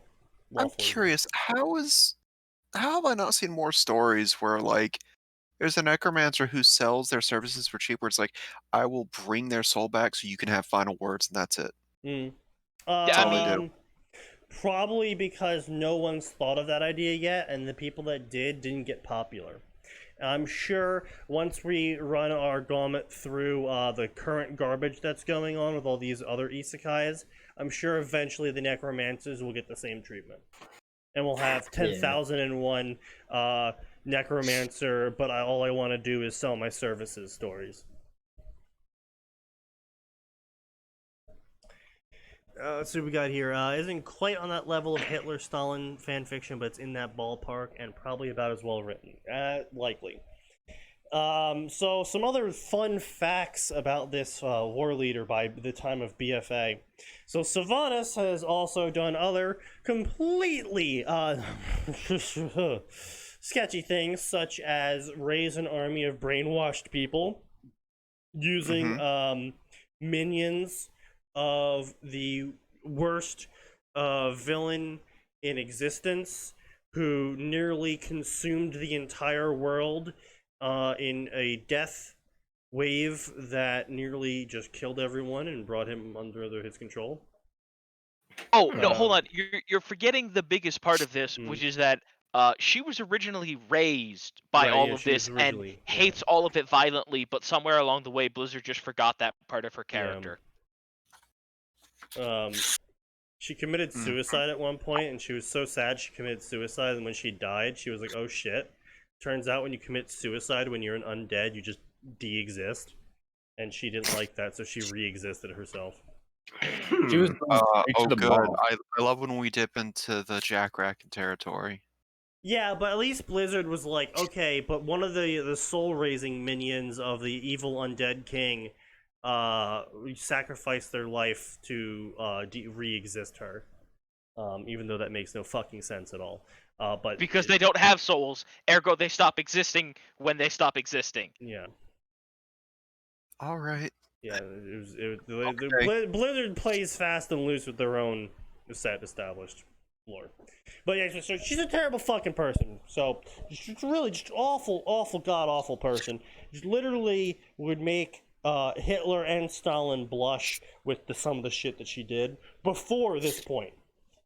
Before now. He is the worst to the point where Garrosh, the second worst war chief, was actually disgusted with her. Yeah. The guy that committed genocide was disgusted with her. Listen, lady, I know I got a lot of problems, but you need to calm. What's the guy that's supposed to meet you at the gates of heaven and read off your sins and whatnot? What's that? Saint Michael? I think that's a Catholic thing. Yeah, it might be. Yeah. Saint Peter. Saint Peter.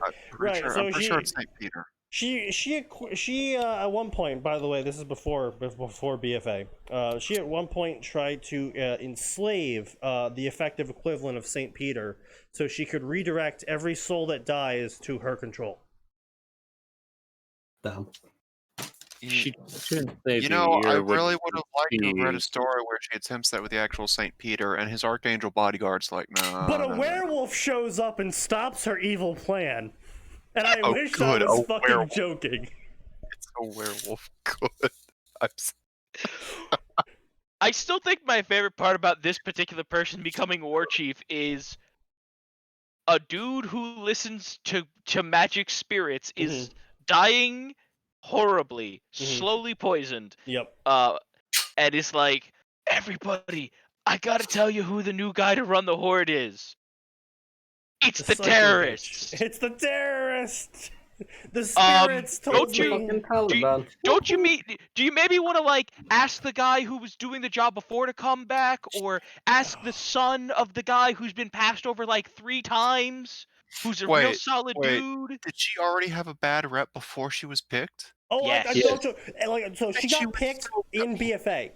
Oh, sorry, no, she got picked right before BFA, right? Yeah. Yeah, with Legion. But No, she okay, already hold on. had a Let's really bad let's rep. He tally She up had a the terrible things. rep. Oh yeah, she had a terrible fucking Sneaky, rep. Sneaky, give him the quick rundown of things she did before she got to run the show. Right, so back when she was introduced, she started off by seizing the human capital, killing everyone inside, and raising them into her army. Then she followed that up with, I believe, in Wrath of Lich King, by in secret reconcocting the plague that killed all the humans, and then re-releasing that plague to kill more humans to raise more people into her army. And then a subordinate of hers actually betrayed her and used it on both the Horde and Alliance. and the undead, because it also destroys undead. It's that And it got potent. so bad that they actually had to assault her capital because of how many people betrayed her, quote unquote, betrayed her. I have no fucking like. I'm sorry. Weird, like parallel, but like I'm just sitting here like it's just the gamble war. She clearly paid her way in, just like Naughty Dog did. We're doing the second expansion, by the way. Yeah, well, yeah, second expansion. So at the end of the second expansion, she proceeds to seize the evil king's minions who were seized from the good angels. So basically, the evil king took the angels that resurrected heroes and whatnot and brought them to Valhalla and said, "You're evil now. I'm going to corrupt you with evil and death," and then bound them to his will. And so she was like, "Hey, I have the reins to all of these evil angels now. You all work for me now, and you're going to resurrect people and brainwash them to obey everything I tell them to." Okay. These sound like some really like basic bitch low tier angels if they're going around collecting Valhalla souls. Yeah, they are. They're just Valkyries. Like, They're- okay, they're- here's the problem though. Valkyries were badasses. No, yeah, they- these you are. You didn't fuck with a Valkyrie. That's my problem. Yeah, here. no, they got their asses handed to them. We Okay. killed probably thousands of them. Literally, just by there's the 7 end. left. Yeah, we killed nearly every last one. Oh, okay then. Yeah, so she had these 7 left, and she had them basically in a factory producing more mind brainwashed soldiers for her. And then, so that's another thing, Gray, that I really don't really understand is how she was resurrecting all of these people if their souls already went to the Shadowgrounds. Don't question it. Yeah, I don't know. Anyway, so that's what she did before, and then the kindly old witch doctor, as he's dying on his deathbed, says, we're missing like No, 5 we're- expansions of crap that she Pulling pulled. Cataclysm. okay, let me rephrase that. We've established enough. Yeah, so she's basically a horrendously horrible person who consistently has done genocide tier level shit, and the only reason why the Horde even tolerates her existence is because she has such an endless quote-unquote amount of soldiers, because basically every single undead in her service can serve as a soldier. So, rather elite. But anyway, Yeah. so the kindly old witch doctor is like, everybody, I have decided who the new leader of the Horde is going to be on my deathbed. Because Vol'jin, he was an okay leader for the Horde, but everybody knew Vol'jin was a stand-in because he was already old and dying in the lore. yeah. But so, out of the possible candidates, there was Bane Bane. Bloodhoof, descended from Karen Bloodhoof, who was Super base dude, really cool. super based, advised Used the totem best poles. leader of the Horde, Thrall, for however long Thrall ran the show, Yeah. and he was a super chill dude and kept everybody in line and didn't let things like war crimes happen. And his son Bane is basically as cool as he is. Bane has been given the short stick 5 times now, Sneaky. No, yeah, something around that. 7 times. So I didn't he was given the short stick again. They could have asked the guy who the first war chief, Thrall, to come back and do the job, since he's just sitting around The worst part communing is with nature. when it comes to war chiefs, the worst part is that Thrall constantly abdicts the throne, gives it to someone else, and then they either die or turn out to be horrible at the job. So he comes back, kicks their shit in, becomes war chief again, and then leaves later on again, being like, okay guys, this is the last time I'm gonna do this, and then fucking 2 years later does it again, because the person he put on the throne again fucked up again. But Gee. so Oh, we apparently have a council. Yeah, now it's yeah, okay, council. look, But, ignoring it doesn't that. matter. So getting passed up is the son of a guy who did a great job, and by all accounts will continue to do a great job himself. Yeah. The guy who originally ran the show, Yeah. 3 or 4 different orcs who have like a highly regarded sense of personal honor and don't Hatred, do war fame. crimes. Yeah. I mean, you got Lothamar. I mean, no one really respects Lothamar, but he's there. He's not really the leader, though. He's just a regent. Well, But he's the regent in place of Kel'Thalas, and nobody's gonna elect him to be war chief because he's dead. Yeah. Honestly, there's probably oh damn, I'm trying to think. There's a bunch of people there- it could have been instead of Sylvanas, except on his deathbed, the spirits were like, "Yo, pick Sylvanas." Shit, it could have been Rhaegar. And everyone kind of just went with Sylvanas, and Well, everyone no. was like, Let's okay. be clear. Let's be clear. On his Sylvanas. deathbed, he says Sylvanas, and like the people who are presumed candidates are in the tent, and they're all like, "Are you sure about that, boss? Do you really want Sylvanas? It will be Sylvanas. She'll do great things for the Horde." Okay, boss. And then the first thing Max, the first thing she does upon being given control of the Horde is to burn the Tree of Life. No, whoa, No, whoa. You're missing an entire You're missing expansion. an entire expansion where she tried to enslave a Oh, whole I shit ton did? of angels. Yeah. Oh, that's Legion. right. I'm sorry. Because I've I- skipped so much of it. Yeah. It's basically, again, terrible person, absolutely fucking the worst person in existence. Literally, 90% of the things that go wrong in World of Warcraft can almost be traced back to her. Nice. That hate and It's- very bad tensions between Alliance and Horde. So Sylvanas. anyway, yeah, so her and the Child King just start banging. Gents, Yes. skipping any kind of pedophilia you guys are talking about. I actually came back because it occurred to me that I didn't share a link to your podcast with any of my fans on my server. All right. Can somebody send me a link to that? Yep. Someone sent him a link. So people, that's all. Give me a fucking moment. All right. Yeah, no, it's Hey, Bob. well, I call him Boy King, but look, he's like There 20 you years go. old. He's 20 years old. Posted in Okay. Wikipedia.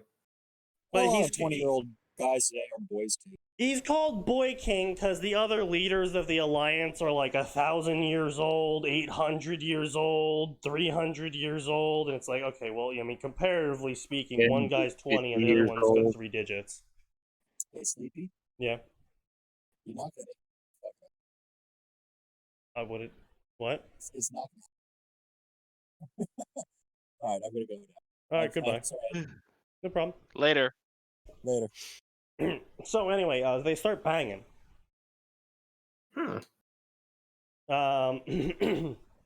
Author's note. After watching this epic cinematic trailer for Battle of Azeroth on Christmas, by accident, my nephew, lol.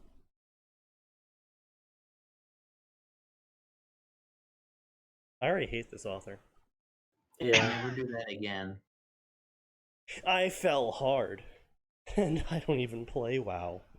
Well, yeah, that's because Battle for Azeroth was supposed to be the spark that brought back all the people that originally liked WoW, because the whole thing was supposed to be about reigniting the old flames of passion that people had for the original game, where it was a battle for Azeroth. And conflict galore, and we got that for one patch. Yeah, we got it for one patch. And then we went It should have been Old Gods Zoth and whatever the fuck. It's the so Naga. dumb. Yeah. But the mutual smirks of Sylvanas, Windrunner, and Anduin Wynn got me. The mutual smirks. Anduin What? didn't. Did anyone smirk in that cinematic? I don't. I will watch it again.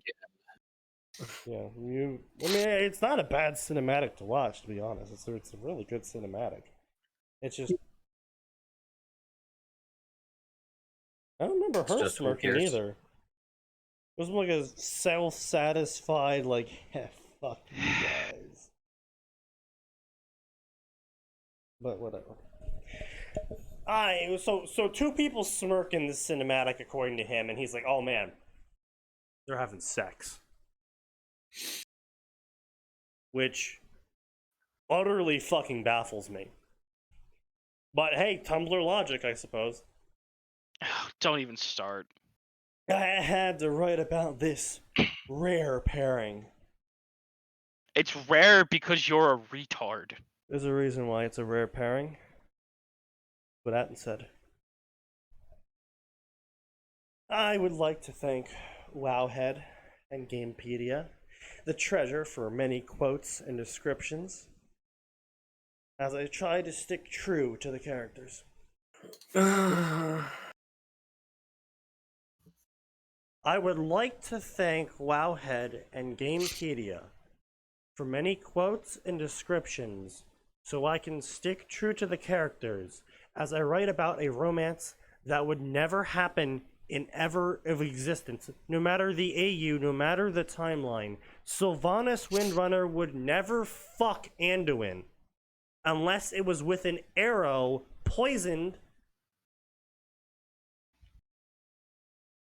Because let's not But I forget. want to stick true to the characters.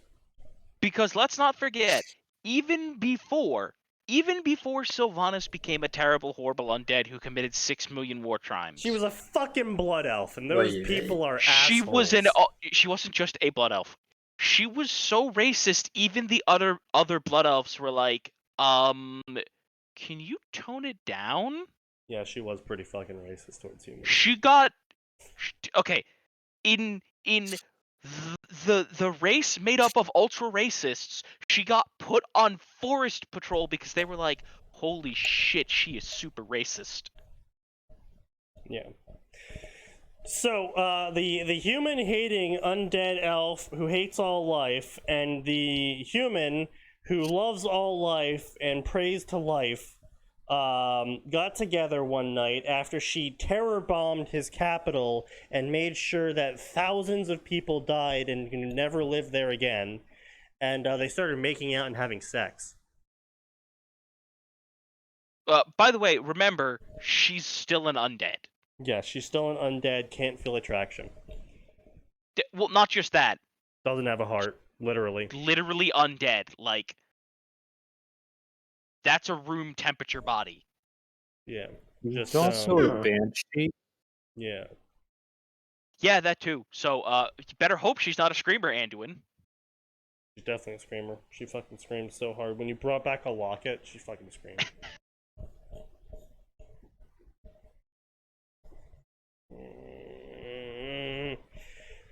I fucking hate that. Oh, thanks for these quotes and descriptions. I'm gonna keep the characters true to character by writing them completely out of character. Okay. Glad we have established that, author. Please insert arsenic up your butt. I was gonna say, can we hurry this up? I gotta go. I want to go eat some ham. Yeah, fuck you. Yeah, I want to eat ham. Okay. I'm hungry. And Grand Phoenix,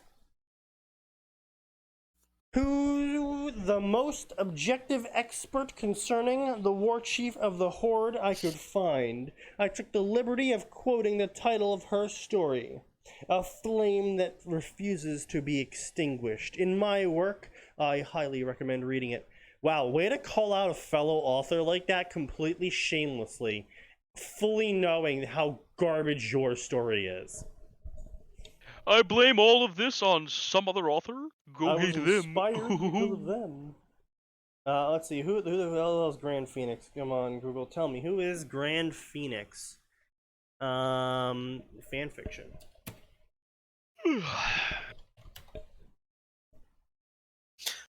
I like that you keep telling Google to tell you, but you've clearly swapped over to DuckDuckGo for a while. Shut the fuck up, Max. Yeah. Alright, so here we go. Grand Phoenix. They have an archive of their own. I am already worried. Oh, Well, hang on. We have one of those as well. Let's not Okay, throw yeah, but rocks. Max, the last time, well, but we post the exact same thing though. The last time I found an author that had a separate archive of their own, what they posted on archive instead of on their fanfiction account was all of the smut and all of the father-daughter incest rape harems they liked, right? Ah, yes. Okay, then. Of course. Yeah. 169 stories. Damn. That's impressive. Oh, Not really. They joined If on well. the 7th of 2000. Oh, they've been doing this for 20 fucking years. They've been at this for 13 years. Oh, 13. 2007 or the 7th of 2000, bro. That's real fucking depressing. Yeah. Jesus Christ. Jaina and Anduin, Shadowlands era. Sylvanas leaving the Frozen Throne, Shadowlands era. Bolvar times Sylvanas, Frozen Throne. This is an expert. They have never written more than a single one-shot story. No, 500 words, 1,000 words, 500 words, 2,000 words, 500 words. They have never written a multi-chapter story in their life, and you're gonna sit here and tell me that they are somehow competent at writing a character? You don't have to worry about characters in fucking one-shots. They're one-shots. Especially a 500-word one-shot. You can't even get a character description out and have that kind of word count. I'm supposed to take this. This is the expert. This is the Sylvanas expert? Really? Fucking apparently. That's like saying the drunk guy who's high on weed with a plunger is your expert plumber, and he's been telling you how to fucking pipe your house. Fucking Christ. Jesus. A flame you wish you could extinguish. You're gonna need a ton of water for that, hun, and a real good alibi. Sylvanas and Nathanos, during the burning of Tendrasil, wildly out of character and bashing inside, humor parody. Damn. Those are words I'd Most rather not hear objective again. expert concerning the war chief of the Horde. I took the liberty of quoting her story, A Flame That Refuses to Be Extinguished, in my work. Really hope they're being sarcastic. Because if not, then I pray to any god that exists that they are being sarcastic. Oh, wow, and they also just call out their beta, just fucking straight out. They just call out their beta like, hey guys, this is the person you should all message about how much they fucked up my story. Windcage, who was a massive help and motivation and reviewer for me. You are a lovely friend, and I'm going to call you out right in my first AN. I am gonna put you on public blast so everybody comes after you. Yeah. Anduin smiles after resurrecting his people, and it's a happy smile because he's doing something right. And Sylvanas smiles evilly at all the bloodshed and war crimes she's committing. Yeah, that's what I thought. They weren't smirks. It wasn't like a smirk. Yeah. No, it was straight up just like, ha, fuck yeah, I'm exploding shit. And the other guy's like, haha, fuck yeah, I'm not fucking shit up and bringing back all my people, and no one's dying. And just how is Anduin resurrecting an entire fucking city? Oh, he calls upon the light. No, and it's not the city, it's the front lines. Oh, that's right, it was the front lines. Yeah, he calls upon the light. He's like one of the most powerful priests in existence. Well, I know he's one of the most powerful priests, but whole front line, huh? Yeah. It's about 5,000 people that he Fucking paladins. Fucking paladins. But he's not a paladin. No, he's a paladin. Technically, he is a paladin. Okay. He's a paladin. Fucking paladins. What'd you call this? Holy? I think this would be a holy spec paladin. Fucking holy spec paladins. No, Sneaky, he's hammer spec, that's for sure. Retribution? No, there's no fucking way he's Retribution. Yeah, I know.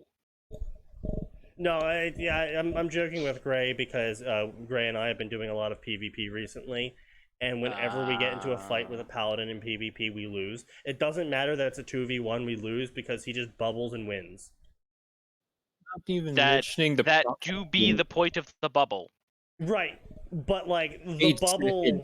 Yeah, but like the problem is that paladins are currently #1 in healing, #1 in DPS, and #1 in tanking. Oh my god. Not literally, but like they're in the top position for all of them. Mm-hmm. And the same spec holds that position for all of them. Your tank spec. Yeah, and it's just like, this is not fair at all. Because the Holy Paladin can give his bubble to other people and bubble himself. The Prot Paladin can bubble twice, and the Retribution Paladin crit me for half of my health with one attack as an opening maneuver. Oh, just get good. Yeah. Also, it's 8:57. so Maybe we should put this one off until Tuesday. Oh, no, I'm never going to read this again. I just wanted to rage about this entire existence. I'm not actually going to read this fucking story. I just wanted to rage about the existence of this story and how much I fucking despise everything that the author, every moment this author has breathed, I despise. That's fair. The clear and bright voice, almost childlike, suited the High King. Child. You know what? I don't want to know where this is going. And it's 7:58. Why is Sylvanas arrested? Because this person never played the game and didn't know how Lordaeron went. Just how the right. Yeah, that's right. They never played the game or looked into any of the lore, but they definitely went on Wowhead and Gamepedia and looked at all the lore to make sure the characters were in line with each other, but never actually paid attention to any of the lore. Well, no, they just read the expert. Oh yeah, that's right. They read the parody humor story. Yeah. Then that's where they get all the lore from. That's the widely OC parody story. Yeah. Accurate characterization. Anyway, so I'll let you guys all go now. I'm gonna finish up this title card here and close us out. That was so trash. That was terrible. I fucking hated it. It was terrible. Upside down. But you know what? I think that is a good way to end our podcast for 2021, our first podcast. Just to remind everyone why we do this every week. Tuesdays and Fridays at 7 p.m. to 9 p.m. Eastern Standard Time. Because there is always more, and it always gets worse.